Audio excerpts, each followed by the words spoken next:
En fait, dès l'épisode 1, on a un bon résumé de l'attaque des Titans si on y prête vraiment attention. En fait, derrière le numéro de l'épisode, 1, 2, 3, 4, 5, donc dès le premier, on a une image en arrière-plan. Et cette image, ben, elle est claire. Parce qu'en fait, quand on voit cette image, déjà, on voit donc des bateaux, un château et tout, on va y revenir, et on voit des murs. Donc, qui dit qu'il y a des murs, dit que les murs sont déjà faits. Donc, dit que cette image, cette espèce de carte, elle n'est pas faite avant que le roi Fritz construise les murs. Donc, c'est après.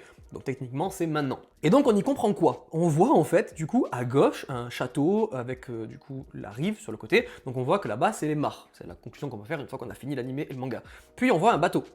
Sur ce bateau, ben, on sait aujourd'hui qu'il transite des êtres humains, des Eldiens, qui sont transformés en titans une fois arrivés de l'autre côté, du coup, donc sur l'autre rive, sur Paradis.